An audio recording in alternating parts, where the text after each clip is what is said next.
Hello, everybody. Welcome to the podcast. Today, I'm joined by Gabriel Clark.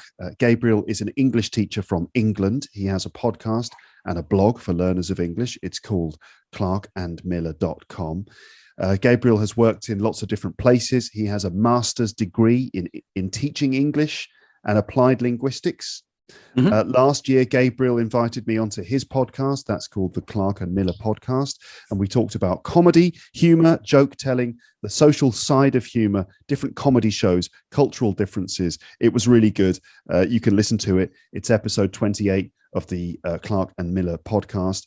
And then I recently saw Gabriel on Zdenek's podcast. And I thought, that reminds me, I must invite Gabriel onto this podcast for a bit of a chat, just a bit of a chat. So let's do that. So hi, Gabriel. How are you today?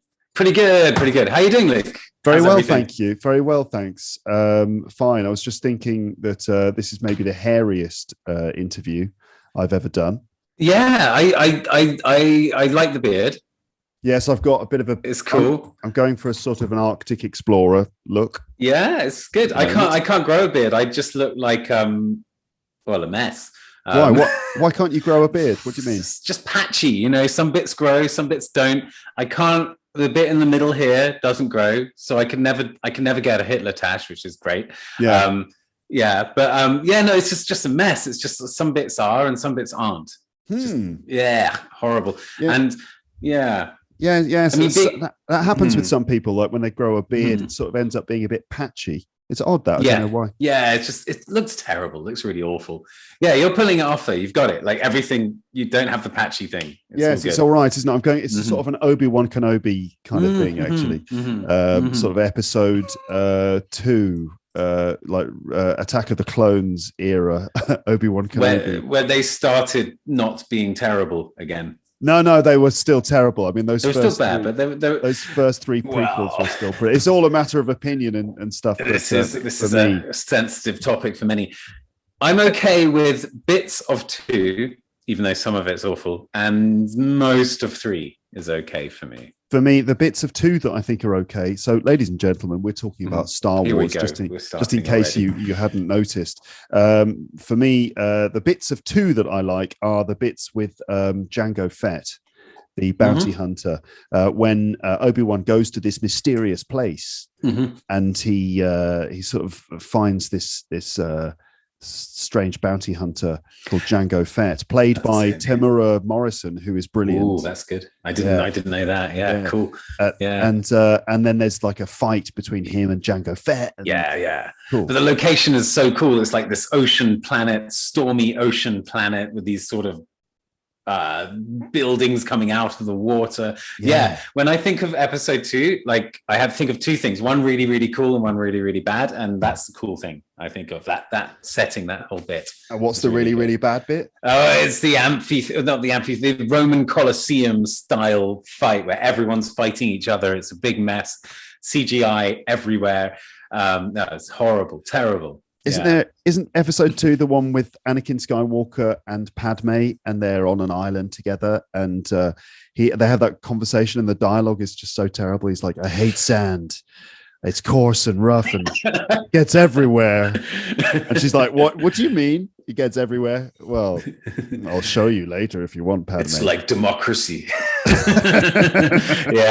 He's pretty awful. I can't remember that scene. I have blocked it from my memory, or it's just like every scene that guy is in is like that, because he's awful. So wooden. Very wooden. I think it might be his direction. I'm not sure if it's the actor. I think it might just be the guy who's on set with like. Yeah. To be fair, I think Hayden Christensen probably suffered quite a lot as a result of being Anakin Skywalker. But I put it down to George Lucas and his direction. He just sort of he wasn't really a very good script writer. If you look at the scripts from the original trilogy, episodes 4, 5, and 6, they're not great either. They're good films despite the script. It's like, what is it that Harrison Ford said when they were making Star Wars? He's like, "George, you can certainly write this stuff, but you can't, you can't say it," or whatever. Anyway, we took a weird tangent into Star Wars there, which was not part of what I wanted to do here. Okay. I did actually want to ask you, which I normally ask my guests, is where are you? So we've done how are you? Where are you? I'm in Plovdiv. Plovdiv is a city. It's one of the oldest constantly lived in cities in the world, but it's not a famous place. Right in slap bang in the middle of Bulgaria, in the southeast corner of Europe, the opposite corner of Europe from the UK, I guess. Yeah. Okay. How's life over there? Yeah, it's pretty good. It's quite quiet. Yeah, one of the main reasons we moved here is we were living in Istanbul before, and Istanbul is crazy chaotic and a very stressful place to live. Very invigorating too. The buzz is amazing. I do love that city, but it was getting a bit much for us, so we moved here. One of the reasons was because it was so quiet and empty, and it's very quiet and empty. It's a very chilled out place. Yeah. Okay, cool. Now, one of the things that struck me about your conversation with Zdenek when I saw that on YouTube was the stuff about language and language teaching, the methodology, the approaches, the theory behind the ways in which we teach English to people around the world. So I thought that we could perhaps, there's loads of things we could talk about, but I thought we could start by talking about the ins and outs of English teaching. This might be the whole conversation. Cool. Yeah, I can talk about it for hours. Some of the methods that underpin it, and also a bit of linguistics too, maybe some stuff about grammar and how English works. So we'll start with teaching English, right? So you are a teacher of English to adults, right? Like me. Yeah. How long have you been a teacher? Yeah, so I got my certificate, the first one in 2004. Whoa. Okay. Yeah, that's a really long time ago, isn't it? 18 years ago? Yeah, that's kind of the 90s, really, isn't it? Ish, the noughties. Yeah, they've still got the 90s vibe going on. Yeah. Nokia 3310s around and stuff. Yeah, that's right. No smartphones at that time. No smartphones, no YouTube. I think YouTube didn't exist. That's right. Yeah. Like the internet was just personal web pages and corporate websites, really. HTML, wasn't it? Lots of HTML everywhere. I think JavaScript was like a new exciting, not JavaScript, sorry, Flash. Do you remember Flash? Everything was Flash for a while. Flash animations. Yeah, I remember my brother was really into building Flash websites at the time. I tried it. I couldn't manage it. I wasn't good enough. Yeah. The Flash is gone now. Flash is dead. Yeah. Poor Flash. Yeah, it was all right. I mean, it's limited, but it looked cool. Yeah. For a bit. Yeah. Okay. So, about 18 years of professional teaching. But you've got the masters in teaching English as a second language and applied linguistics. That's it. Yeah. Teaching English as a second or other language. You forgot the other. Sorry. Vital, apparently. It's basically the same thing. Teaching English as a second language and applied linguistics. So it's a sort of mix. It's a combination of the two. Okay then. Well, I would ask you actually what, like the origin story. This is Gabriel Clark, origins. I mean, really, the question is, what was it that made you become a teacher, an English teacher? Yeah. Okay. So, I basically didn't really know what I was doing with my life. This is quite a common teacher's origin story. Sounds familiar. I was about to say, sounds strangely familiar. Yes. Like all superhero origin stories, basically, is kind of the same. Same kind of template. And what are English teachers but superheroes? Basically. I think this is a reasonable analogy. Yeah. So like every superhero teacher, I didn't really know what I was doing. I was sort of just in my hometown of Brighton.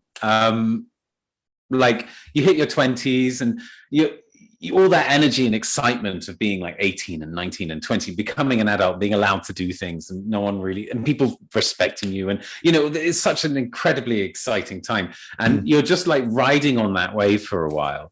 But then it starts to kind of, you just get used to it and you start slotting into the sort of existentialism of adult life. And then you're just like, what am I doing with my life? And I just realized I wasn't doing anything. I was just sort of living on a normal, I had a job as a sort of caretaker at a church and community center, going home, hanging out with friends at weekend. That was it. And I wanted to do something more because I knew I was like smart guy. So, you went to university, you did a degree? I did, but I dropped out. Out of uni. Yeah. What was your degree? It was in English and multimedia. It was a very strange combination. Multimedia is not really a thing anymore, but it's like Flash and stuff like that. Right. HTML, website design, all that sort of stuff. Yeah, the more arty side of all that. But you dropped out. Which university was it? The University of Gloucestershire. Okay. Which was in Cheltenham. In the Cotswolds. In the Cotswolds, yeah, Middle England. Can I ask why you dropped? Yeah, why did you drop out? Oh, I was just it wasn't the right time. I was in my early 20s. I didn't want to really be doing that. I'm not sure it's the best time for people to be at university. Yeah. That time when everyone goes to university. I scraped through and pulled, kind of got something in the end. But I could imagine myself. Where did you go? I was in Liverpool. Liverpool. Oh, cool. That's Liverpool good, John Moores. Yeah. Well, it's John Moores. So John Moores, not Liverpool University itself, but Liverpool John Moores, which is good. I was in the I have heard of it. Creative and Communicative Arts, I think it was called, the department. It was actually a really good department. That's really cool. And I did media and cultural studies. But when I'd finished, I was like, I don't know what to do. It was a kind of a crisis. I had no idea what to do with my life, and I was lost. I think it's common. I think a lot of people get that. I think when you finish school, you shouldn't be allowed. No one should go to uni until like about 2 years of work life, and then you're way better informed. You have a much better ability to be able to judge whether you should be going to university or not. And if you are the sort of person who should be going to university, you're going to be more motivated to go to university. Yeah, that's true. Well, it doesn't work like that, unfortunately. So you dropped out of university. You were a bit sort of a bit at a loose end sort of thing, and so why English teaching? Yeah, it's such a cliche. I mean, it's a bit like a comic book, actually. One day I was just reading the newspaper and I saw an advert for the CELTA, the Cambridge examination, the Cambridge certificate that is the springboard, the starting point for most teachers. As soon as I saw it, it was like, oh my God, this is what I should be doing. This makes so much sense. I'm smart. I'm sociable.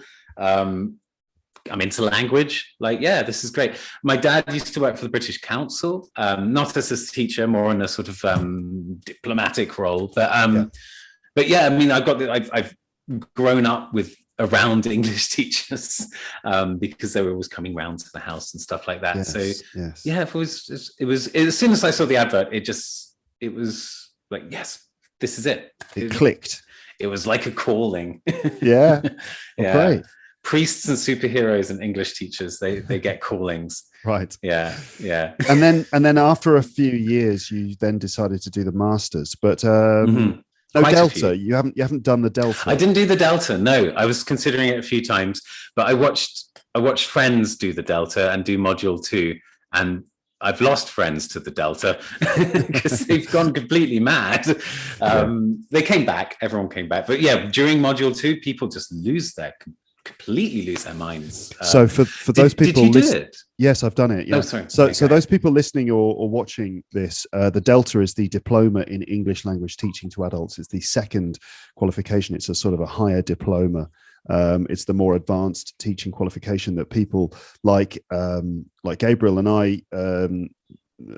What we do when after you've been teaching for a while and you think, well, this is probably going to be my career now, you do the Delta, but it's a baptism of fire. Is that the right phrase? That's a good phrase. Baptism of fire. It's tough. It's seriously tough. So when I did the Delta, which was back in 2006, actually, when I did it, it was kind of like, basically stop everything in your life. I had to give up everything. I disappeared for about, 4 or 5 months while I was doing it. I just completely went off the map, and then I emerged afterwards, blinking into the light, back to my normal life again. It was epic. It's really difficult, isn't it? It's so tough. It's really really hard. It's like much harder than I'm sure other equivalent qualifications in other fields. Somehow the Delta is just like punishing. I think it's more difficult than the masters, and it's in terms of like credits and stuff like that, it's about half a master's. So it doesn't seem very fair that it's more difficult. And can I ask you, do you feel that it made you a better teacher? Absolutely. Actually, yes, I really did the job. It really did the job. In fact, it sort of flicked a switch somewhere inside me where particularly the exam actually was the thing. And I did quite well at the exam. I was better at the exam than the other parts. I don't know if they still have an exam. Do they? Oh, I have no idea. I haven't looked into the Delta for a long time. I know it has changed a bit. But the thing about the exam was one of the tasks was they would give you some resources. They give you a text, and it could be a newspaper article or whatever, just something. Even if it was I remember in my exam I had a mobile phone contract advertisement. An advertisement. It was like a 2-page spread of an advertisement for a mobile phone, and the exam basically. What you had to do was you had to adapt the material and turn it into a lesson. Oh, so cool. You had to outline the group that you were teaching and their needs and their profiles and everything. And then you had to explain exactly how you would adapt this resource into a lesson with them and then write the lesson plan. So that was basically about converting something, usually something you find in the newspaper, and turn it into an English lesson. And in your case, it was a mobile phone ad. I had a mobile phone advert. Yeah, that's right. With a step by step, there was like a flow diagram of like how to do this, that, and the other, and different options, and some sales language and stuff like that. And that just really got me. And then the summer after that, it was probably a bit sad, but I was fully in English teaching brain mode. That's not a technical term, but it should be. It is now. It is now. We've made 2 people makes it a term. Yeah, it's official. And so I was just, and I remember I was moving into a new flat, and I spent about 4 or 5 weeks living in a little room with nothing in it. And all I had was like the newspaper or just like stuff I found in magazines. And I was actually writing lesson plans in my free time. That's what it did to me. It broke me. I was just lesson plans for lessons that would never happen. Yeah, exactly. Just like I just kept creating material. Oh my God. So yeah, I think it helps. I really do. It was like they know what they're doing. The guys who design those courses, they really know what they're doing. I think I may even go as far as to say that the Delta probably makes you a better practical teacher than the Masters does. Yeah, I think the Masters is much more theoretical. It's a lot more, it's sort of academic, I suppose, less practical. What are some of the things you remember doing in the Masters? What kind of sticks in your memory? Oh, so much sticks in my memory, but it was all sort of me facing rather than any student facing stuff, because it was all about discovering stuff about language and language teaching as well. So yeah, to some extent, by extension, like student facing stuff. But what I remember most was just discovering things about language, about teaching, about language acquisition, and just learning so much stuff. That's all very, very vague and abstract. Examples. Okay. I did a podcast on this, like one of the first in fact, this is what made me want to become a podcaster, was doing things like ... and Grice's maxims. Grice's maxims. You've come across this, right? Well, I actually came across it. You talked about this with Zdenek, but this is good. This is good stuff. Yeah, he brought it up as well, didn't he? Grice's maxims. What are they? Okay, so back in the 70s was a really interesting time for linguistics and language teaching. Yes. Lots of mad, interesting stuff. Really. So all the crazy methods, they all came out in the 70s, didn't they? Yeah. I actually have a list I think, which is in sort of chronological order of different teaching methods. So I was going to sort of throw some of these terms at you and we could talk about them, but carry on and we'll come to that. Yeah, I'd love to. Let's do that in a bit. Yeah, that sounds fun. But yes, okay, so we've got Grice's maxim. So this was a linguistic philosopher, I suppose is the term. And he talks about the cooperative principle. So the cooperative principle is basically an abstract term for our agreement. We are talking right now and we have basically agreed to make sense to each other. That's a sort of philosophical basis of language, right? And he identifies... my God, am I going to forget everything? It's 5 maxims, isn't it? So the maxim of quality, the maxim of quantity, the maxim of relevance, and the maxim of manner. By the way, everybody, a maxim, right? would be a sort of a principle. It's a principle. Right? It's not a rule. That's kind of important. The important thing. It's not a rule. Yeah, it's a sort of a guideline for good behavior or the right kind of behavior. Yes, I think in Grice's case, it's more like an observation, I would say, because he's quite sort of descriptive. He's not prescribing anything. He's not saying you should do this. He's saying this is what people do. But more or less. Essentially, it's explaining how people achieve effective communication with each other. It's breaking down how conversations work, which again reminds me of that David Crystal book.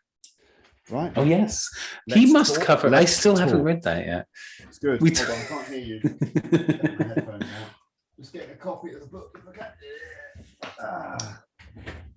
So that's the one. Yeah, I talked to you about it.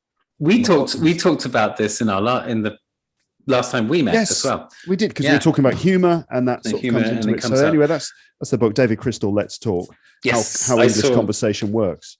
Yeah. So similar kind of thing, like, he's breaking down how conversations work. Grice's maxims also are like 4 ways in which people achieve good conversations. So the first one is the maxim quality. Quality. So basically this is about lying or saying stuff or talking about something you don't really know what you're talking about. So you can basically, if you break this quality, you're lying. If I say my name's Brad Pitt, it's not true. So there you go. There, I've broken the maximum of quality. So there has to be a certain level of like what's the word for it? Quality, or that's not the right word I'm looking for. Anyway, a certain sense of truth, or a value to what you're saying, and it's not just gobbledygook or false. Yeah. The gobbledygook falls under another maxim, but yes, it's not false. Or like, for example, David Crystal is drinking tea right now. He might be, but I don't know that. So my assertion is, I like this word value. Yeah, it doesn't really have any value. I have no way to know that. Yeah, but there's an agreement that we are basically going to be telling each other the truth, and that we're working together, in a sincere sort of way. Yeah. Yes. Okay. It gets fun when that agreement starts getting weird, but the maxims very quickly. Quality, yes, about lying. Quantity, not giving too much information, not giving too little information. Basically, getting the balance right there is self-explanatory. Relevance, also self-explanatory. If you start talking about bicycles, and then I just say, oh, like that bird's nice. I mean, flying bird. I don't speak like that about that bird. Oh, she's got a nice head. No, not a 90s lager lout. So being relevant to the conversation helps us communicate better, right? Yes. Yeah. And then the last one was manner. It's a bit of a misleading term, I think, because gobbledygook, just saying nonsense, just go blah, blah, blah, blah, blah, or just murmuring, not really making stuff very clear. That's breaking the quality of manner. So it's about trying to be clear so that people can actually understand you. All right, that seems kind of pretty straightforward, really. You've got to be clear. You've got to be relevant to what the conversation is about. You shouldn't talk too much or talk too little. And, you should be saying things which are true, that are intended to help the conversation in a sincere kind of way. Those are pretty... so far so good. Pretty obvious, pretty simple, obvious stuff. Yeah. But what happens when these rules get broken? What I find, there's breaking and there's flaunting. I guess the flaunting is what makes it really interesting, because we don't really talk like that all the time. We don't completely rigidly follow these maxims. We're very playful. We add emphasis by providing too much information, sometimes by omitting information. We read between the lines. A lot of politeness is indirect, so we kind of flaunt these maxims all the time. If you say something like, did you take the rubbish out and get some coffee? You can say, well, I took the rubbish out. What do you say? You're saying that you didn't buy coffee, right? Right. Without saying it. Right. Okay. This is the area of pragmatics. Yeah, that's pragmatics, and that's that thing where you can say one thing but you mean something else. Sarcasm. Where it's or sarcasm, or even just like sort of saying, bit chilly in here, isn't it? And what you mean is, can you close the window? Or right. Or if I really fancy a biscuit. If only someone had a biscuit right now. And what you really mean is, can I have one of your biscuits? Or even more remote. There are even more remote examples of that. Yeah. So that's where it seems to be irrelevant, or maybe something like that. But there is a sort of a point to it. And we're flaunting maxims. Flaunting. So flaunting. It's a good word, isn't it? It's like intentionally breaking a rule. On purpose. It feels teasing almost. You're like teasing the maxims, flaunting. You're intentionally breaking the rules in order to kind of but in a sort of you're displaying the fact, you're proud of the fact. This word flaunt for me feels that you're breaking the rules, but you're also going, hey, I'm breaking the rules. Okay. You know what I mean? It's not flout. It's not flout. Oh, maybe that's why I'm getting confused with flout, aren't I? How do we spell flout? F-L-A. Two very qualified English teachers. F-L-O-U-T. Yeah, this is the one. It's flout. If you flout something such as a law, an order, or an accepted way of behaving, you deliberately don't obey it or don't follow it. So deliberately, so it's flouting the maxim. But I like the fact that you've got flaunting in there as well, because flaunt is close, but it's like if you flaunt something, it's basically showing off. Yeah. Okay, so I like that more. I love that, because for you, if you're breaking the rules, it's like not only are you flouting the rules, like breaking them, but you're also flaunting, like, hey, everybody, I'm breaking the rules. For me, that word had both those meanings. You combined them together. But that's good.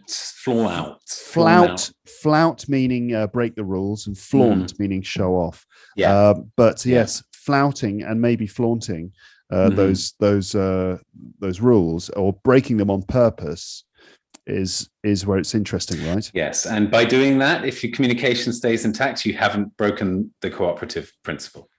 Right. That's the thing that makes us being able to communicate. Yeah, that you're both working together for a shared goal. So you can be sarcastic, you can make jokes, and you can do other things, break the other rules, as long as you maintain the cooperative principle. So these are things you go on. So final point on this, just a quick observation. The closer people are, the socially closer people are, like if you're talking to your brother or something, you're probably flouting the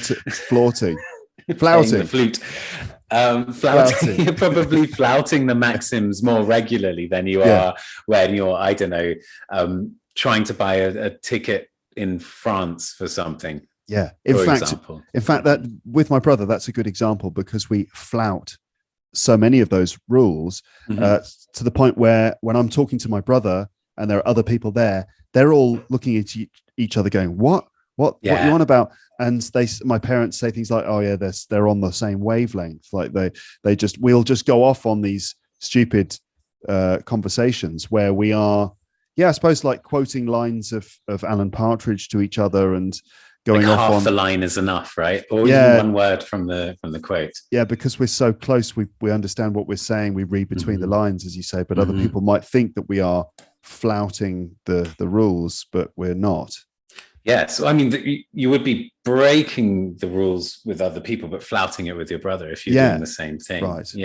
And just a final point on this. One thing that this leads to, which I don't think Grice addresses, but it's cool, is the fact that, language is partly about communicating, providing information, but also, it's a sort of social cohesive device. We use language just to become close, to reinforce relationships, to understand each other more, and just to create closer bonds between people. And when we're doing all this flouting, that's serving that purpose too, I think. Yes. Okay. Has this informed your teaching?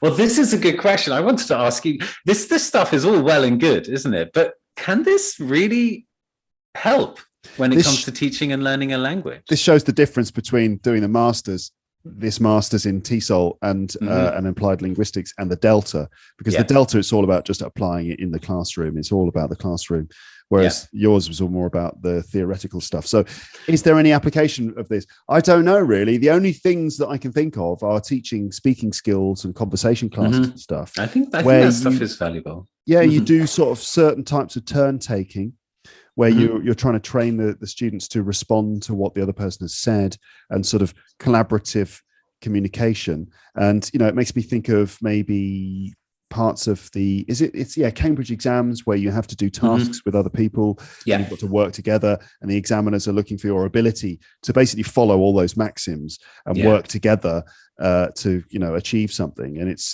there's a certain skill involved in maintaining all of those things. Yes, I think with some, again, everyone's different. So some students may respond. This is a meta strategy, isn't it? We're talking about meta strategies, and some students, they don't really respond well to that sort of thing. Some students love it, and it really helps them. And I think, if you're teaching people who come from a sort of background that is different from what's expected from an exam, for example. I have a lot of Japanese students who are doing the GBC test. Have you ever heard of this? No, I've not. And I lived in Japan for a while. I didn't hear about the GBC strange test. One. Yeah, it's an American test. And it is, they get marked down on like lack of eye contact and things like that. It's incredibly rigorous. And it's not culturally sensitive, in my opinion. I think this is how you communicate like an American. British people and Japanese people, we don't like eye contact so much. It's hard for Japanese people to communicate like Americans. When you think Americans, hi, my name's Chad Johnson, great to meet you. They stare. So we got a deal. We got a deal. Come on. A deal, and slamming the table and like, God damn it. Yeah. Or like you have a phone call, and then you put the phone down and you just go, at the end of the phone call. That's the Americans. Or just any American movie cliche, like, we got company, or anyway. Yes, Japanese people are generally a little bit less forthright. Yeah, so I have to kind of help them speak like that, speak like Chad. And good luck.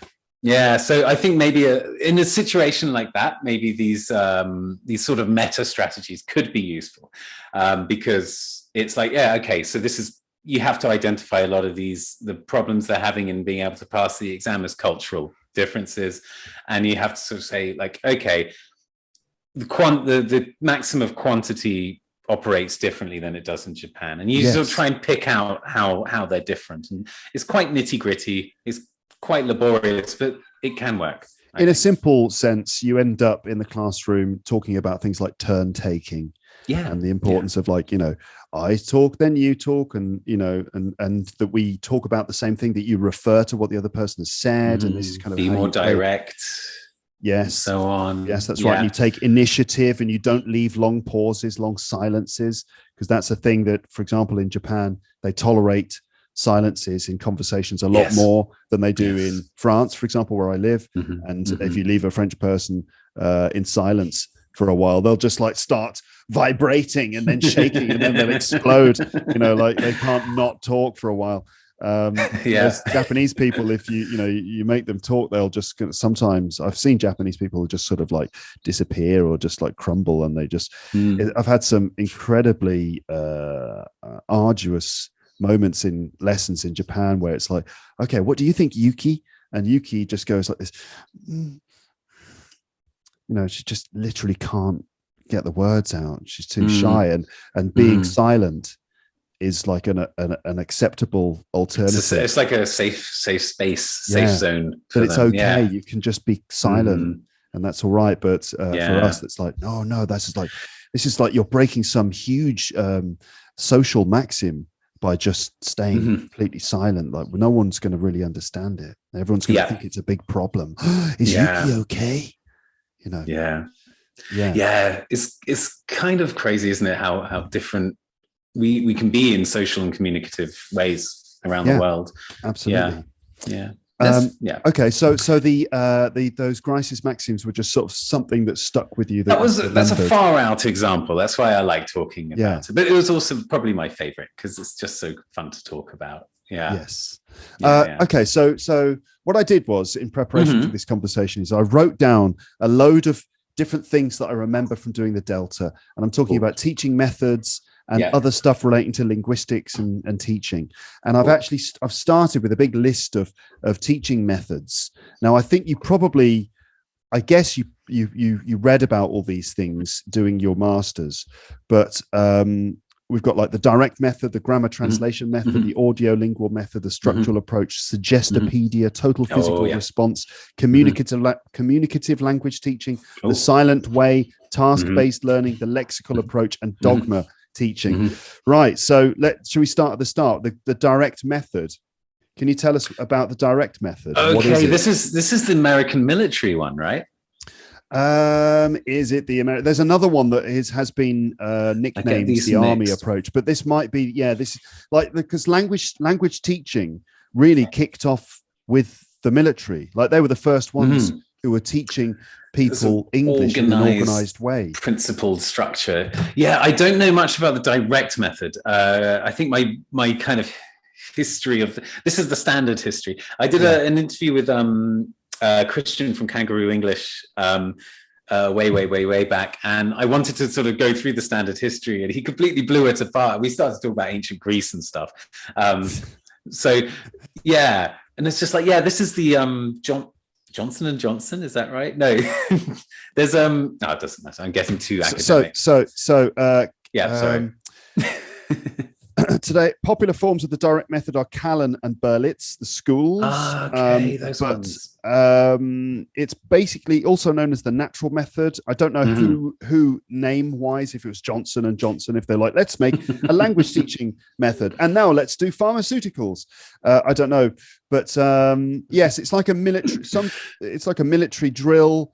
It was first used to help soldiers communicate in a second language very quickly. It's basically oral English and drilling, lots of repetitive drilling. So I've taught the Callan method for a little bit. Right, I had one of their books. That's it. It's the Callan method, basically. Yeah. What is that stuff's crazy stuff. It's really fun as a teacher, but I really don't think it's very useful. How does it work?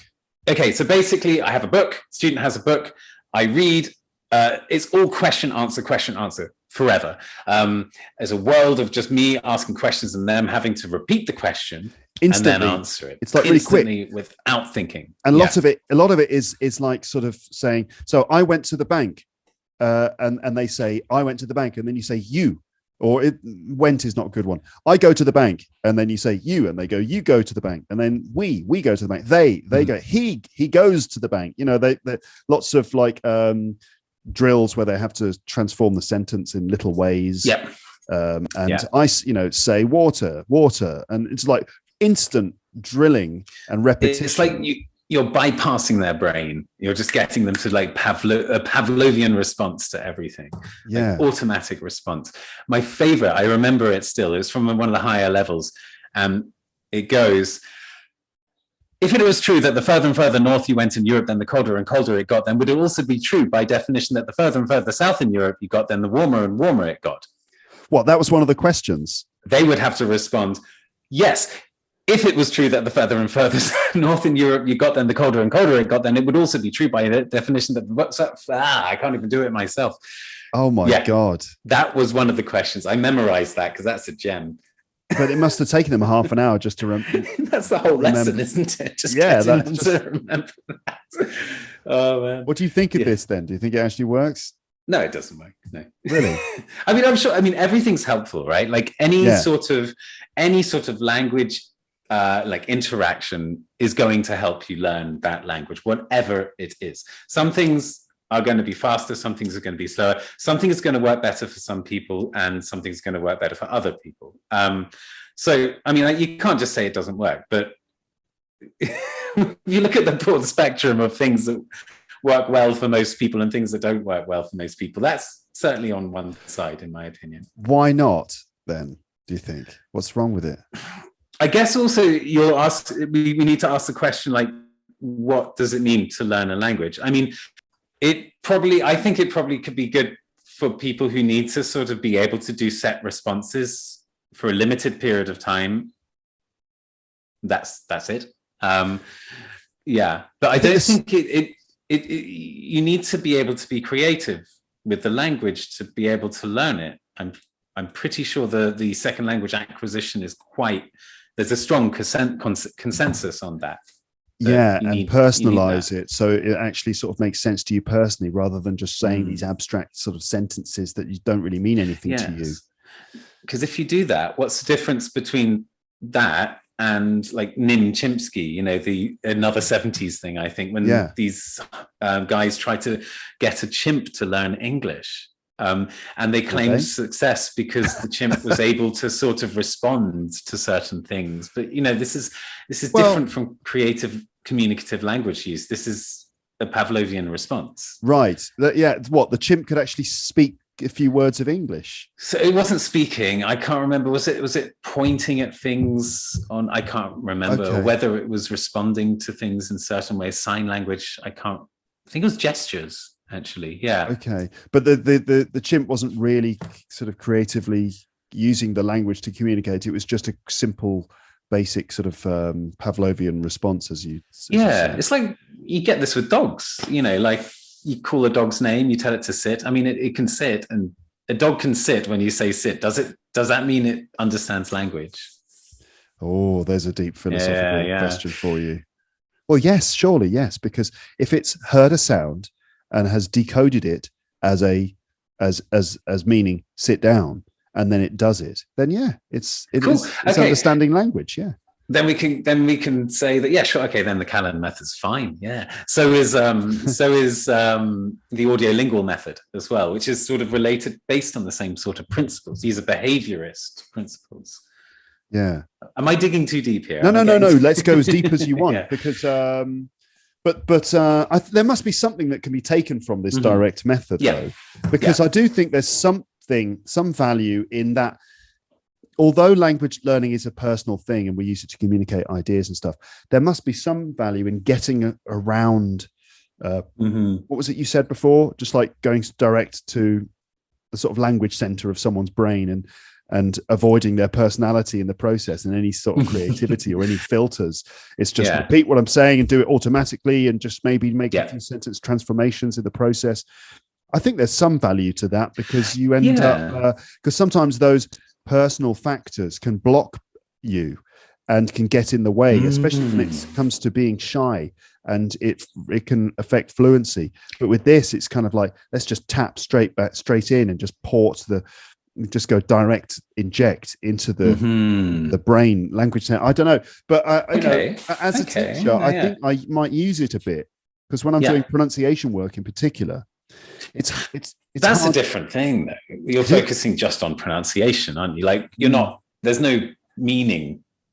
You're not learning meaning or teaching meaning. Right, I'm not teaching grammar or vocab in this way. I'm teaching pronunciation. Yeah, but I don't know. Maybe those things are somehow connected. I don't know. I'm unwilling to reject it completely. Yeah, well, that's probably good, because I could be a bastard like that and just go, it's nonsense. But I like what you're saying as well. That like basically it could be quite good to snap people out of it a bit.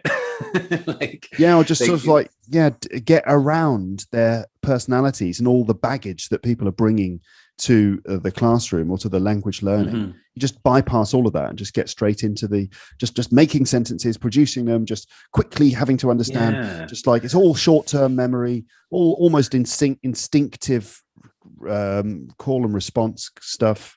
I suppose the hope of a lot of these sort of behaviorist language theorist guys who were there like in the 50s and so on, 1950s, would be maybe that like you have this automatic like response, call and response sort of reaction, but then later as the students start using the languages in their own lives, they can take that as a basis to start like negotiating meaning and doing all these other things that are a bit more personalized. You need a certain level of automation in speaking English, where where you just need to do things without thinking about it very much. Like compare that to studying grammar, and there's like other methods like grammar translation or structural approach, which is all about understanding the way that, if the concept being, if you understand the grammar and the way that language is structured and the sort of rules that dictate that, then that's the key that will allow you to just enter the garden of English, and you can just use these rules and always apply them.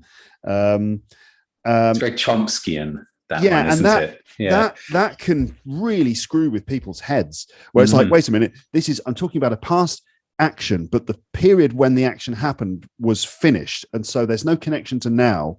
So our present perfect tense is not appropriate in that situation, especially since we know exactly when it happened. And it was a stated verb. It was an action verb, and it was short. So it was repeated.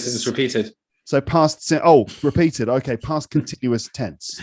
Yeah, but if it was interrupted by another action, which happened after the other one had already started. Yeah, and there was an armadillo in there somewhere. So you can't use ing. Stuff is incredibly complicated to process when you're essentially trying to talk in an intuitive, instinctive way. And when we started, because I think, when did you start teaching? 2001. Around the same time. Around the same time. Yeah. So our training we probably have the same sort of era of teacher training.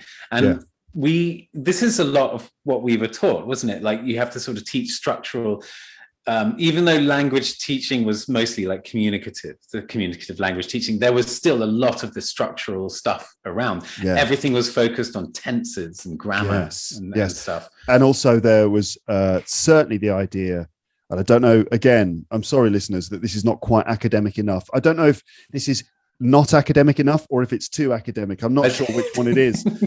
Probably a bit of both somehow. Yeah. But I don't remember who it was who did the research and came up with the conclusion.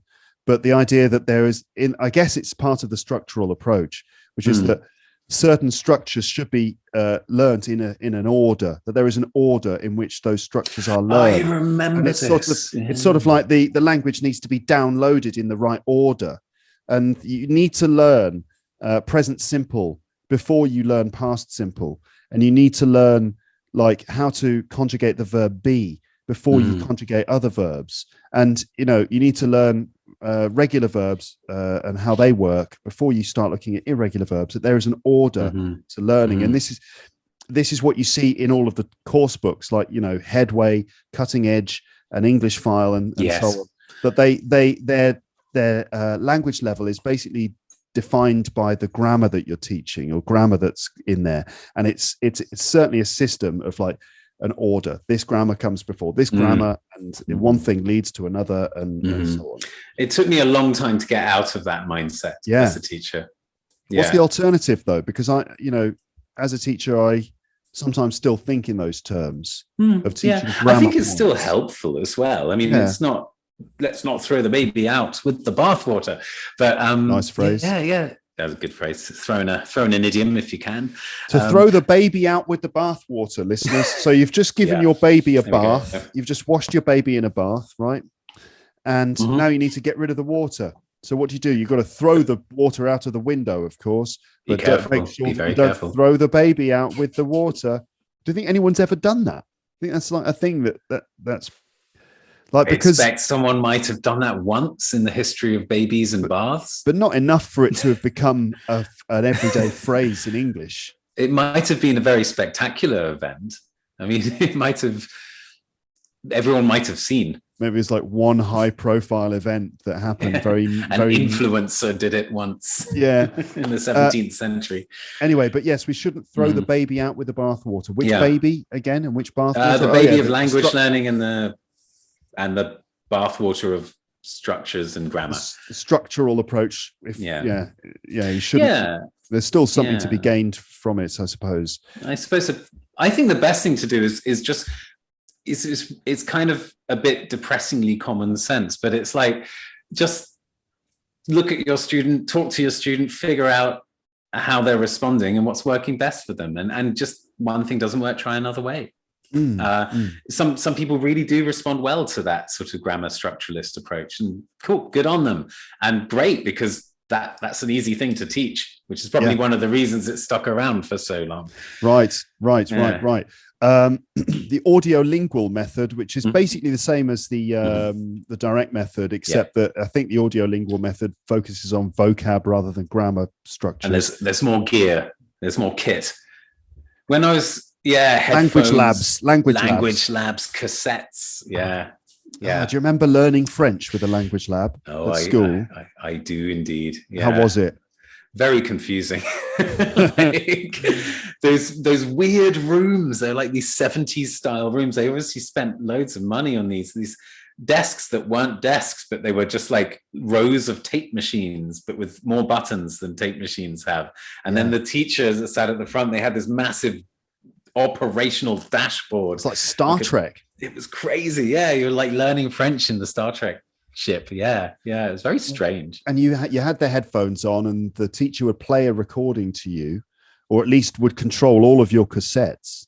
Yes, the cassettes that would start turning in front of you, and you would basically listen and repeat to what was on the recording, and then you could go back and listen to yourself. But we discovered, like my friends and I discovered, that you could basically overdub with the tape players. So we were just constantly overdubbing, and I think it was possible to even get into your partner's recording and overdub on them and stuff. So you hacked it. Yeah, we didn't learn any French. Back to the language. I learned more about sound recording techniques than I did about learning French from that. So possibly a more useful skill. Not possibly, if you moved to France, not at the moment. You did do. Not at the moment. Now I need to learn French. We've got others. We've got so I guess when we start to get into the 60s and 70s, that we start to get the more weird and wonderful methods. Like for example, we've got Suggestopedia. Do you know about that? Oh my God, yeah. I actually trained under Suggestopedia before I did my master's. It was like the first thing I did that got me out of this sort of regimented, like how I was trained in the first place sort of thinking. It started making me think about language teaching in a more like broad way. So yeah, it's zany. It's crazy. Suggestopedia is really zany. Yeah. Is there a good idiom for this? It's I don't know. It's that's kooky. Quirky and kooky. Just words, not idioms. Yeah, it's crazy, zany, wacky, goofy. It's a bit off the wall. Off the wall. That's an idiom. It's a bit off the wall. Bit off the wall. It's nuts. It's bonkers. Yes, bonkers. Yeah, loony. Yeah. So, I mean, after all this stuff we were talking about before, there was all this humanistic stuff. So not humanistic, behaviorist stuff, right? Like the direct method. And this is this idea that you can just tell someone to do something and they do it and they've learned a language just by repeating, by exhibiting the behavior of language. Right. So it's about the behavior. It's about doing it rather than what's going on in the sort of processing and how you are sort of like, what's the word for it? Internalizing the language and working out the rules in your head. It's more about, let's just make them replicate the behavior. And the way that a person behaves is the way that they are. Right. Behavioral psychology. We are how we behave. Yes. Empty vessels to be filled. And the result is in the exhibition of behavior. Yeah. So there was...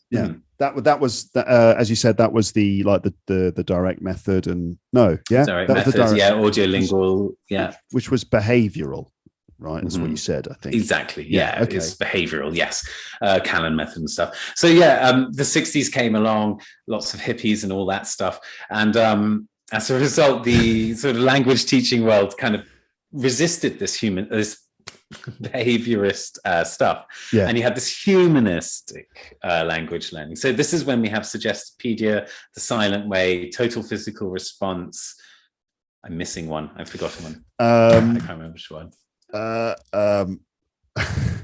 That's all I've got. Suggestopedia, total physical response, silent way, maybe communicative language teaching, although it's less wacky and crazy. That evolved out of it. Yeah. So and this is all community language learning, which drew on psychotherapy and stuff like that. Okay. So Suggestopedia is probably the zaniest, the most bonkersest of these.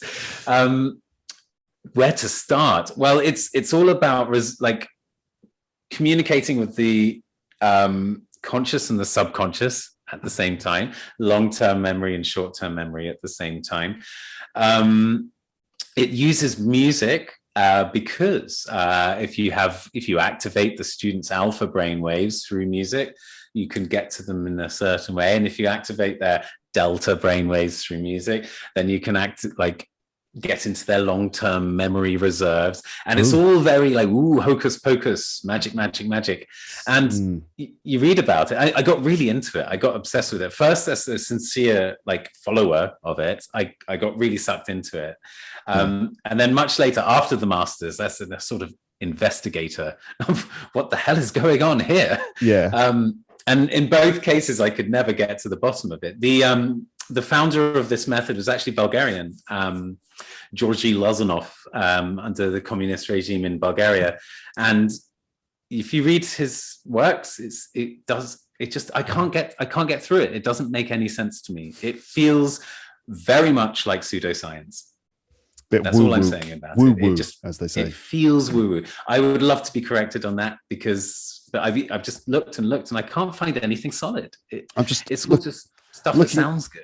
Looking at a basic summary of it here, Suggestopedia, this method relies heavily on students' belief about the method's effectiveness. So already we're in the area of belief, and it's almost like being in a cult or the placebo effect or something. Right. This theory is intended to offer learners various choices, which in turn helps them become more responsible for their learning. It relies a lot on the atmosphere and the physical surroundings of the class. Like you said, using music to create the right sort of atmosphere. It's essential that all learners feel equally comfortable and confident. When teachers are training to use Suggestopedia, there's a lot of art and music involved. Each Suggestopedia lesson is divided into 3 different phases: deciphering, concert session, and elaboration. I love doing concert sessions. What are those 3 stages? I don't even know. What did it say exactly? Deciphering, concert session, and elaboration. Well, just tell us about concert session if you It's been a while since I read up on this. The concert sessions are very memorable. There's one at the beginning, one at the end of each session, each day-long session, ideally. The beginning, they all have a script, right? There's a sort of script that's the text of the day, and everything's going to be based around this script. The script contains characters, and each of the students are that character. So students take on a new persona, have a new name, and a new identity.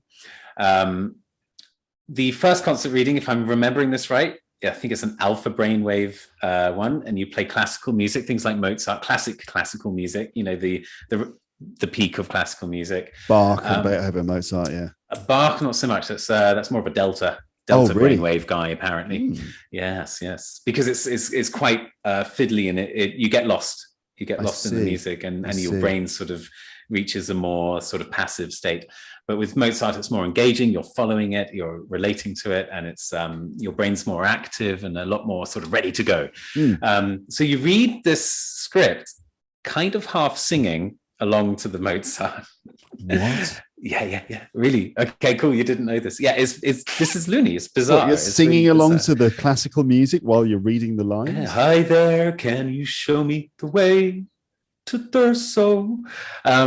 Like that. Yeah. You're sort of half reading, half singing, and and the students are reading along, highlighting anything they think is like cool, like phrases, idioms, whatever, which is not a bad activity in and of itself. So that's the first concert session. And at the end of the day, they will like lie back on these lovely, comfortable couches, and you put on the Bach organ music.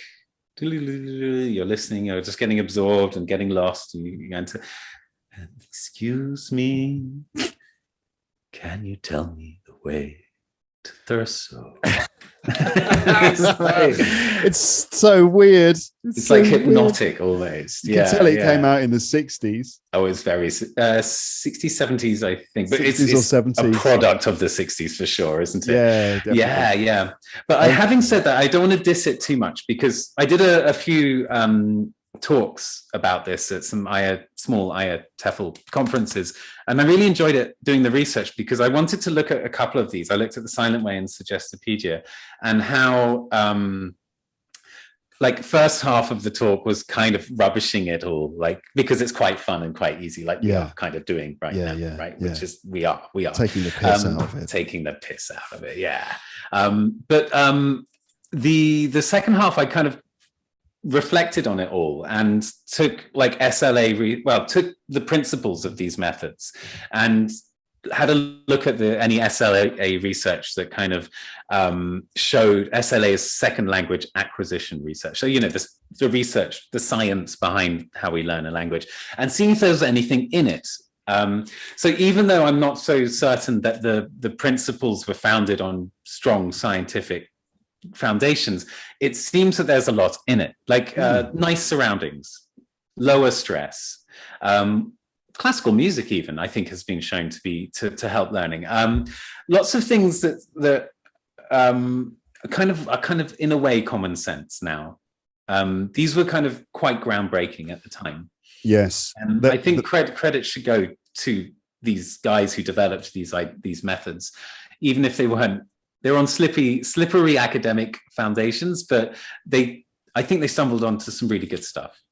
I have actually used music in classes before, where I just sort of put ambient music on in the background at certain times. Yeah, it's pretty good. But and certainly, at least, I think I spend a lot of my energy on just creating the right atmosphere in the classroom as a teacher. It's not just about the language teaching. It's also about just sort of like creating the right kind of atmosphere and making it funny and making everyone feel that they can take part. So yeah, maybe there's a point to it. We look back on these methods now and sort of laugh at them a little bit, but there was a time, and it's easy to forget this, there was a time when we had no idea at all about learning and how to teach languages to people.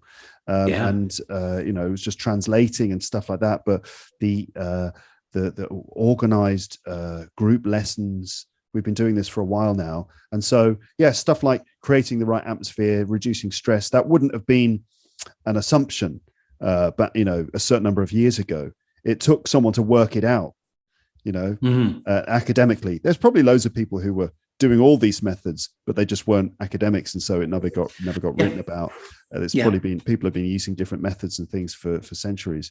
And from the other side, you get a lot of, there's that classic thing that happens when a research paper comes out. It's like quite a seminal meta research paper or whatever, and it's like it has all these findings that are finally crystal clear for the first time, and then teachers read this paper and go, well, yeah, duh, we've been doing this all along. And teachers' instinct sometimes it goes down the wrong path, but a lot of the time, your instinct as a teacher, an experienced teacher, will do the right thing most of the time, because it's your job and you're just good at it. You don't need the academia to tell you you're doing the right thing all the time. You work things out as you go and just kind of like it. But it also is an encouragement to teachers who are wondering whether they should experiment and stuff. You should absolutely, definitely experiment as a teacher, especially in the first years of your career. Try everything and anything, whatever works. And then you start to learn, oh, this thing works, this thing works, this thing works. I'll have a bit of that and a bit of that and a bit of that and a bit of that. And then you bonkers. And you can make it a bit bonkers. Like I believe in having a bit of craziness in lessons, and like anything could be possible. You can go off the beaten track and try different things, and you should. And because a lot of individual teachers, they're not going to read all of the research and understand it all and understand how it works and apply it to their teaching just by reading it. You've got to just do it by doing it. You just try it out, see what happens, and then when you're doing the research and reading about the methods, you can be like, oh, okay, that's that's what that is, and that's that. Let's name a couple of other methods here. What about so these, I'm sure this is 70s stuff.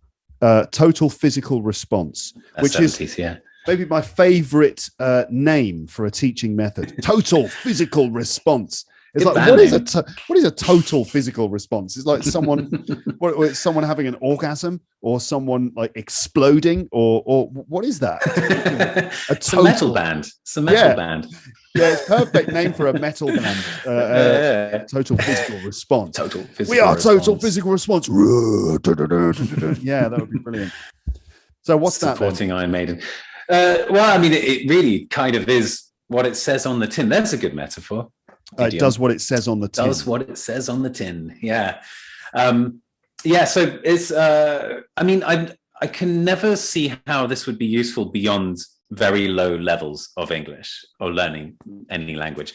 But it's basically stand up, and then you stand up, and then you tell the student stand up, and then the students stand up, and you write an A on the paper, and then everyone copies you, and that's it. Yeah. I don't know too much about it. I haven't properly researched it, but as far as I understand, it's basically basing everything on this sort of imperative, giving an instruction, and demonstrating it, and the students copy you. It's only good for imperatives. How would you teach anything else? I don't know. I'm sure they handle this other stuff. I'm not the guy to ask on this, because this is the one I've least looked into out of the humanistic method ones. Right. Okay. It's kind of cool though. It's kind of interesting. Yeah. Isn't it? It does make me think that I've probably used this method just without realizing it. As you know, where you as a teacher, what you have is in your head, you have like a bank of different activities and different lessons you can do, and you're planning, you're thinking, what can I do with this group? And I know I'll do my prepositions activity, and if you actually analyzed it, you'd realize it was a total physical response activity, or it's going to be a kinesthetic activity or something like that. So the idea of just giving orders and people responding to them physically, actually doing the actions, and then I suppose it would be their turn to start ordering people around as well. I'd imagine so. Yeah, you'd probably produce very bossy people, like this person going in the bank to get some money. Give me some money, like good for bank robbers. Yeah, bank robber English. That's a niche. No one's got that market yet. Start a website. Yeah, English for bank robbers. English for bank robbers. There you go. There's a podcast there waiting to happen. TPR, total physical response, could be quite useful. Yeah, could be. Yeah. But just thinking about like moments of learning, like my second language and sometimes my third one now. You know, there are moments when people have just told me to do something, and it's been like, okay, I do it. And I remember that forever. Like someone gives you an instruction, they expect you to understand it. I think that's a real key part, that they trust that you understand them. And then you sort of rise to that. And you just understand what they're saying and you do it. Yeah. And then you never forget that. There must be something in it, in that fusing the sort of mental part of language learning and the physical part. Because I often think this when I'm talking to my learners of English. I often think English is not like, where is English? What is it? You know, and I'm sure for a lot of my students, English is written down in books. Where is English? That's such a cool question. Where do the numbers go? But let's answer that question. Where is English? Yeah. Where is it then? And is it written down in a book? Is it in dictionaries? Is it in grammar books? Is it in the air when we are speaking? Or is it in your body as well? It's in not just in your brain, but it's in your mouth, it's in your lungs, it's in your breathing. It's in your culture. It's have you read any Daniel Everett? Nope. I don't think so. Okay, yeah, he's in a big sort of like academic feud with Chomsky at the moment. It's great fun to watch. Yeah, he is English even a thing, I guess, is the next question to ask. Like, is it a thing that you can locate to ask that question, where is English? Well, yeah, because look, I've got some right here. But there's some English there. Show me your English. There's some English. I located it. It's on the back of this book. Oh, we've got to the bottom of it then. Excellent. So that's where the English is. It's in your room. It's everywhere though, surely. It's in your brain, it's in your mouth, it's in your body, it's in places you wouldn't expect. It's in your nose. You know, try to speak English without your nose. You're going to end up sounding like this. So you more or less managed it though. Yeah, more or less, but does that not break one of the conversational maxims? I'm not sure. The maxim of nose. Yeah, I mean, yeah, the nose helps. That we can all agree on that. So anyway, what was I trying to say? I don't remember quite what my point was there. Where is English? Why did I say total physical response? Yeah, total physical response, merging brain, action, physical. Yeah, exactly. So exactly merging the physical response with the sort of linguistic response. The idea that English is not just like maths. It's not just like a series of. It's just not just information that you have to internalize and remember, but it's stuff you have to do. Stuff you have to be able to do it. So there's got to be a physical element to it as well, I expect. Yes, I think so. And I think if anyone's interested in exploring that line, read Daniel Everett's work on this. Okay. There you go. What else? Little plug for someone else. Very good. Fine. That's fine. What about the silent way or the silent method? Another one of these wacky ideas. Yeah, I quite liked this. I went into, because that was the other one I did for my talk, Suggestopedia in the silent way. And I was expecting to like really kind of be quite hostile to it in a very sort of common sense academic sort of way. But the more I read about it, the more I'm quite enamored by it. It's very nice. The teacher doesn't really speak almost at all.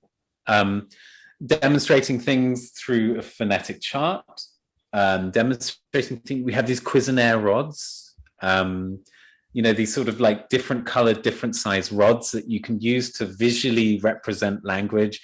And you're encouraging the students to sort of speak and answer questions. You can write things up. That's fine. So lots of writing is fine. But the teacher is basically silent, more or less. Maybe they use their voice just to present or model certain sounds or words, but for the most part, the teacher is silent. I did this one as my experimental method. Oh, cool. Did you? In I can't remember which part of my Delta it was, but I had an assessed lesson. Then one of the assignments when I did Module 2, right? It must be. It's the teaching practice. The teaching one, yeah. So one of the assessments that you have to do, or had to do when I was doing the Delta, is that you had to pick an experimental method and then do a lesson based on it. You have to write an assignment about the method, and then you present your lesson plan and the rest of it, and then you do the lesson. So I did the silent way with Cuisenaire rods, and I taught passive forms in English with it. Oh, cool. How did you do that? Grammar lesson. So if I can remember, now it was a long time ago. We're talking, how long is that? 2006. It's like 16 years ago. Is it? 14 years ago. That's something ridiculous like that. Yeah. A teenager's lifespan away. That's even scarier, isn't it? I was thinking that the other day. I was thinking, wow, if I'd had a kid at 25, I could be like going to the pub with that kid now. That's crazy. Crazy. And anyway, so I did this assignment a long time ago, but what I can remember is that, the silent method, listeners, viewers, I basically was trying not to say anything in my lesson. It was like Luke, but silent. Can you imagine that? Is that even possible? Is that even possible? Yeah. Yes, it is. It was, so I have shut my mouth as a teacher before. I have really. So, okay, Cuisenaire rods, listeners, did you get what they are? They're these little plastic rods of different colors and sizes, and they're quite useful. They're quite sort of mysterious and quite fascinating things. If you they come in a little briefcase usually, or in a little pack, a little box. And if you come into the classroom with a box of Cuisenaire rods, you could, they're the perfect accompaniment to the silent approach because it's very visual and everyone looks at the rods. And you can pass the rods around and they do different things. So I don't remember exactly what I did in my lesson plan, but it was essentially this. I came in, I had the Cuisenaire rods. I think I opened the box, which is kind of like a ooh kind of moment, because then everyone sees all these different rods of different colors and sizes and like, ooh, what's this? And I wasn't speaking. And I wrote some words up on the board, and I can't even remember how I did it really. But essentially the rods represented different parts of speech in a sentence, and I was presenting active and passive forms. And so you got the subject, you've got the verb and the object, or you've got the agent and the verb and the auxiliary verb and the past participle, and then the object if it's there, plus the preposition by, or whatever. You know what I mean? And just demonstrating visually how the active and passive forms were done. and without really speaking at all, except to present certain words, which they all repeated. And then I gave them the rods, and they were making the sentences and converting them from active to passive and doing other things like that.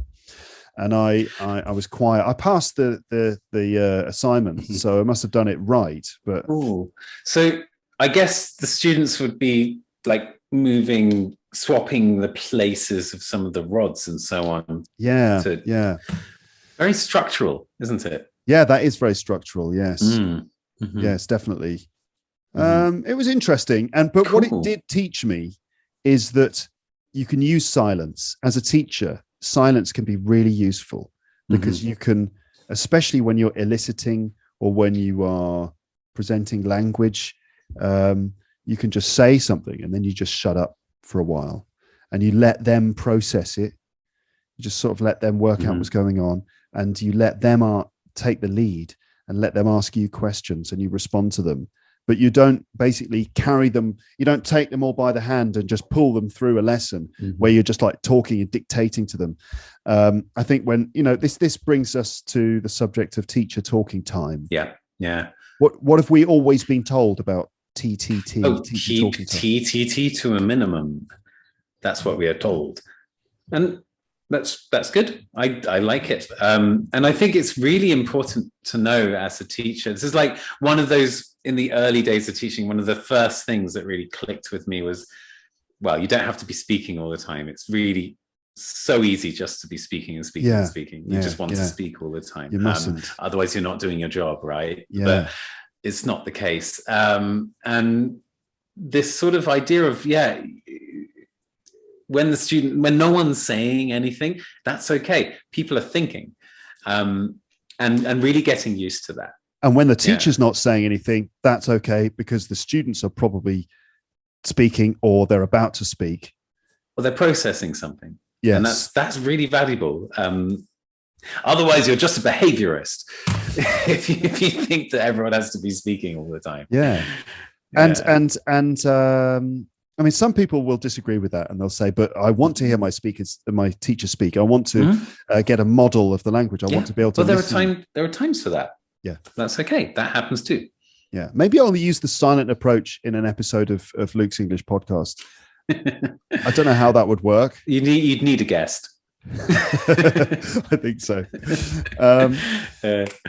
Silent way, and then there's other ones, right? I mean, can you think of other approaches? When I'm thinking of the sort of classic linear sort of thing that we're doing at the moment, after that it just breaks into CLT, right? Communicative language teaching. Like in the 80s, this sort of started evolving. That's pretty much the status quo as still now, isn't it? CLT, I think what happened, because basically all the time, but especially in the 70s, it was very pure, like if you were an advocate of Suggestopedia, there was no other way of doing it. This is the perfect way. We finished everything. This is it. Or ditto silent way, ditto total physical response.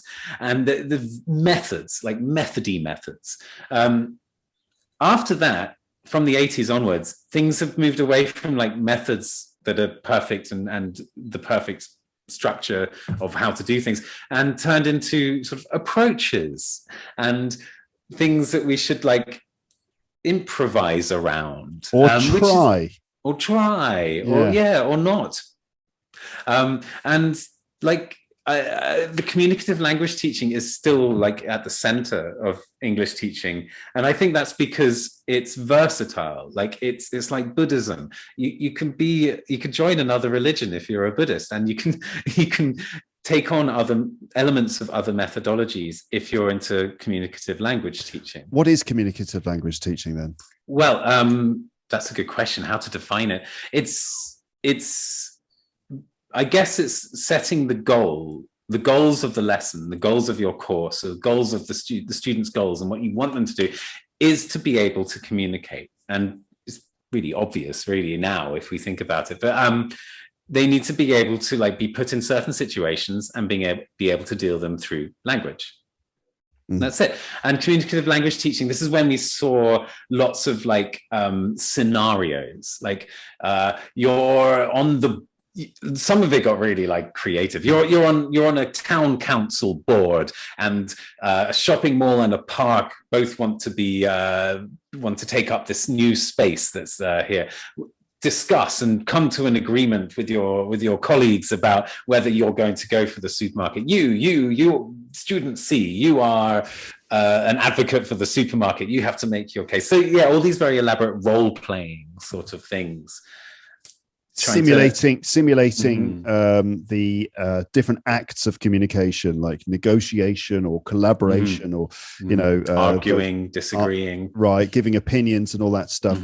That basically language is a tool that we use to communicate, and we don't just rule the language. We don't just understand the rules of the language in isolation, but we actually, it's more about how to apply language to achieve certain communicative objectives, and it's a question of practicing that.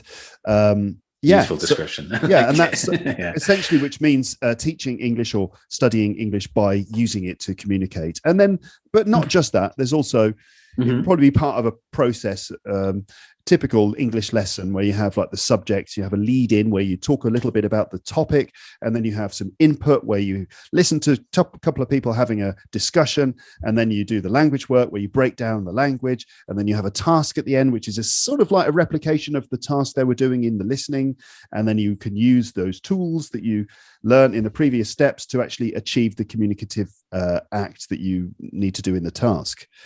Right? Yes. Yeah, that's it, isn't it? It's the process is there's a sort of, this is teach test element in there, and there's the PPP element as well, isn't there? Like was it presentation, practice, and production? Yes. And this is all merging into like task-based learning too, when you have like all of this stuff. So you're practicing communicating in certain little micro situations, you're given vocabulary and you're given the tools to do it. But at the end, there's like a general task, like a big task that you have to sort of do with people. Yeah, I think that's it. But the process of it all is part of the setup, isn't it? Yeah. I mean, I like it. I think I think we've arrived at a situation that's quite good. And it also means that the lessons are interesting. Yeah. Because you end up doing role plays and different tasks and things. And there are like, it's really adaptable to any situation. I think that's why it's like, it's got longevity. It's not dogmatic about its own like greatness, like some other methods. Although one of my favorite criticism about CLT, Michael Swan, one of the top TEFL English teaching guys who's written so much about, and he's been around since the 70s, I think. I mean, professionally, I think. Yes, oh no, he's bought a bit before then. Yeah, but yes, and his criticism, he had an amusing criticism of communicative language teaching, summarizing it by saying, student A, you work for Radio Rhubarb, talk about it. And it's it's just like sometimes he was making the point that sometimes it gets really, really elaborate and doesn't relate to the students' lives very much. I mean, if you're never going to be on a supermarket committee to take over the old car park, you probably won't need that language. But that's a minor criticism. It's adaptable. You don't have to do that lesson. You could do a lesson more relevant to the students. That's why it's important to identify your group and to profile your class properly so that you know exactly what kind of English they need. That's why you do a needs analysis to work out the sort of situations that they will need to be in. So that if you've got a group of lawyers, then you can do sort of, negotiations and stuff like that, but if they're working in a shop, then you wouldn't do the same tasks. There's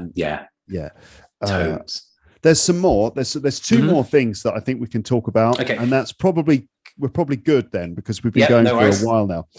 So other approaches. There's the lexical approach. Lewis, right? Michael Lewis. Yeah. So talk to us about the lexical approach. I don't know if this is it in the same league as the other methods, or this is more about understanding the language. It's another way of looking at the way language works, isn't it? Yes, well, I think it's like CLT. You can use it to inform your teaching, but it doesn't have to be the be all and end all of it. Yes. It doesn't have to be everything. Yeah. But it's a really cool way of looking at language. There are a few angles on this, but I guess essentially Lewis is saying that you don't need to look at like the grammar necessarily, or just the grammar. You can really get a better feel for how a language works and what you need from it by identifying chunks of language, right? So this is like 2, 3, 5, 7 word phrases, something like that. You know, like that's putting it mildly is a nice phrase that we use, and that is more or less a set idiom, but it's a chunk of language. Yeah. He identifies a spectrum. So let's say we've got that's putting it mildly on one side of the spectrum. Fixed phrase. A fixed phrase doesn't change, like an idiom. Yeah, right there. Very lexical. Very. So the point there is that you don't just learn the word mild or mildly or to put something, but that's putting it mildly is a fixed phrase that you learn as a chunk. Yeah. So there's that. You never say that's placing it softly.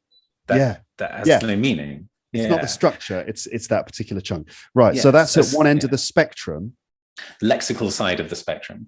And go on to a sort of more grammatical side of the spectrum. We can have something like, I want you to open the window now. So for example, I want you to open the window. We've got this like, want someone to do something, but you can replace want like... I would like you to open the window. Yeah. I'd like you to open the window. Yeah. I hope the rain. You can't say I hope the rain to stop. That's ridiculous. I've chosen. I hope the rain will stop soon. Okay. So yeah, but there you go.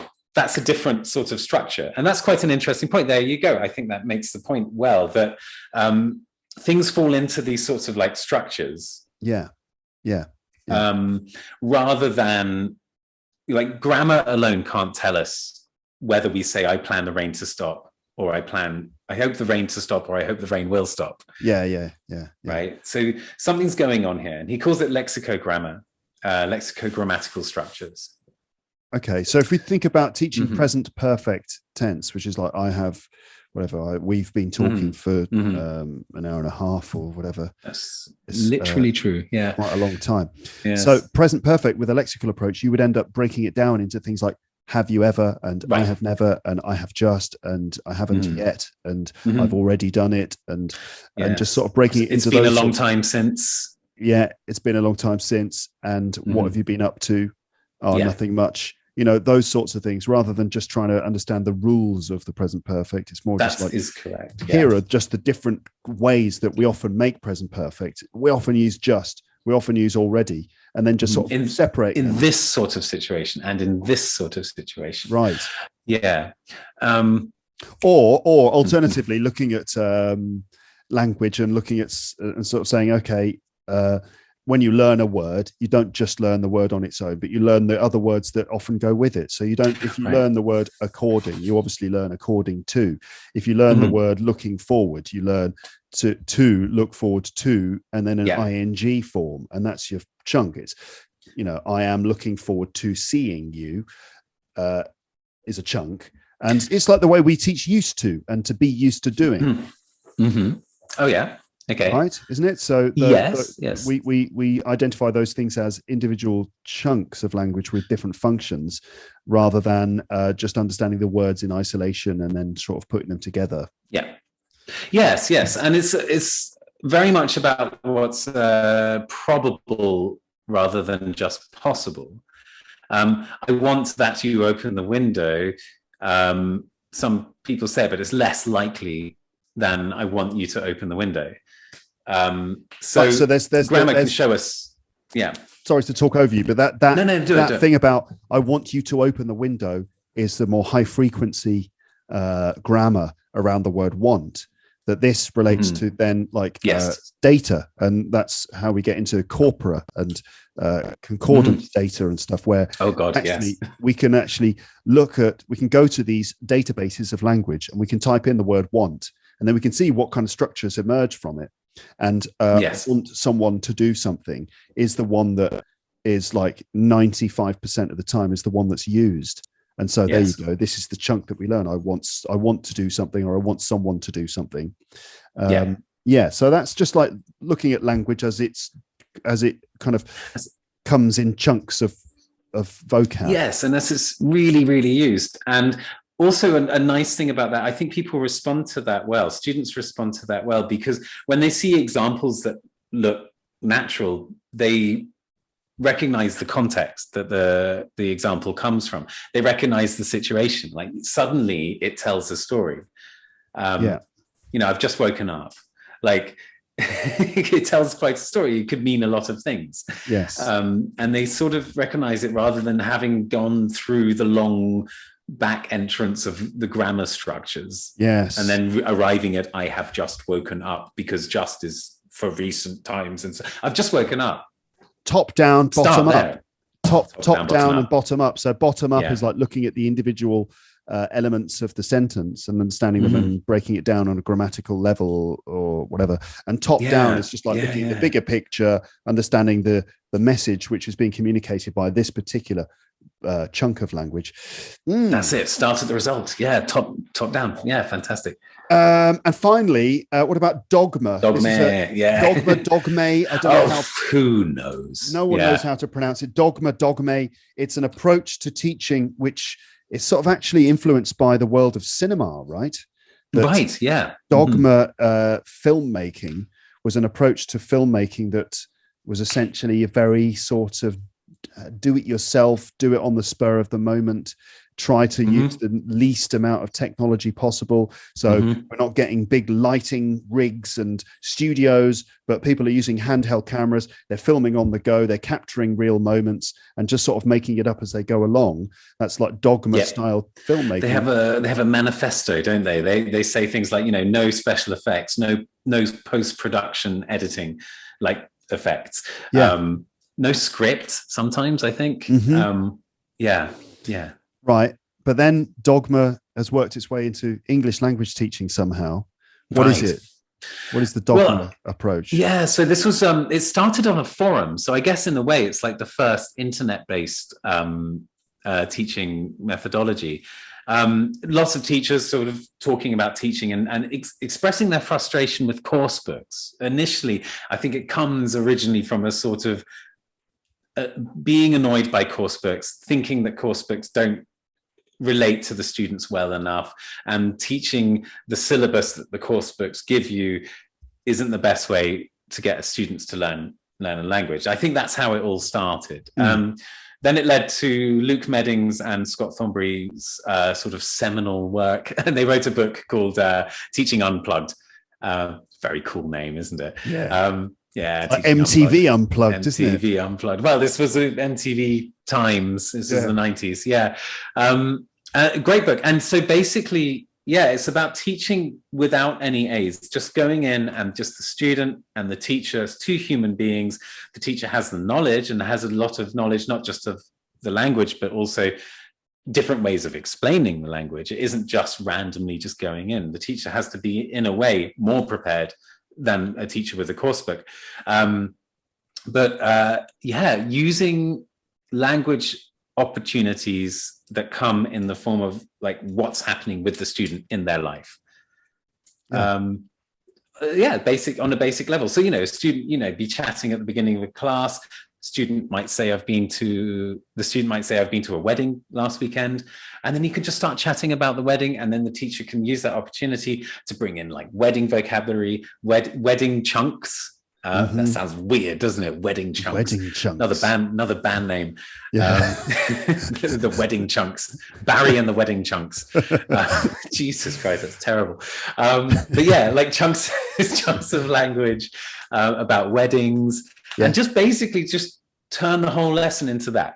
Going with the flow. It's going with the flow. And emerging language, emerging or emergent. Anyway, I say emerging, but I think I've heard the other one too. Yeah. Language that just comes out of the moment. I think, sorry, that's Are you okay? I'm plugging All my good? phone in. Battery about to die? My battery's about to die. Okay. And I'm using the internet for... I'm using the internet on my phone's internet is powering this call. Is he going to make it in time? Is he going to make it in time? And he did it. Okay. So emerging language that comes out of the situation. So it's just kind of like you've got to be pretty on your feet as a teacher. You've got to be listening very carefully, trying to understand what it is that the student is trying to say. Yeah. And then trying to essentially like give them the words and grammar and phrases that they need to be able to say what they're saying. And writing a lot of it on the board, and error correction as well, like spotting their errors and putting those on the board and using that as a springboard to then do other things. So yeah, very sort of freestyle, like, whoa, freestyle, let's just respond to the student. Mm-hmm. The emerging language thing, I think, is also one more thing, is that it's not just what emerges from the context of the lesson, but the thing, as a teacher, you've seen it all the time. The students they get to the stage when they're talking and then they're trying to say something, they don't have the language for it. And that is when that language is like, that's when you need to teach them that language, not before or not after. It's like that moment is the perfect moment for it, because they're totally after it. They want that. And that finding those moments, for me, that's the heart of dogme. Like, yeah, which is great. As a teacher, I love doing that, because it's like, trying to read the student's mind. It's actually really interesting, and especially when you get it right, when they're like, so satisfying. And you say, what you mean is anti-disestablishmentarianism, and they're like, thank you. It's anti-disestablishmentarianism is what I wanted to say.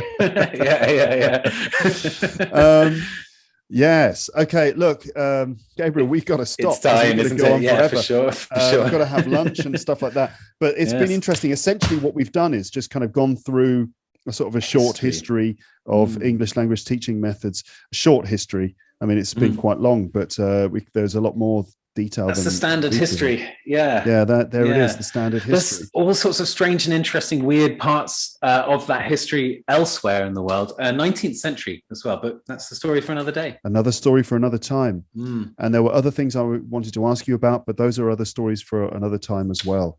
Okay. Come back again sometime. We'll talk about the other things. Where can people find you and stuff, and find your work? Okay, so it's Clark and Miller. Clark like Clark Kent, Miller like the beer. clarkandmiller.com. We have a blog. We got a podcast which you can access from the website.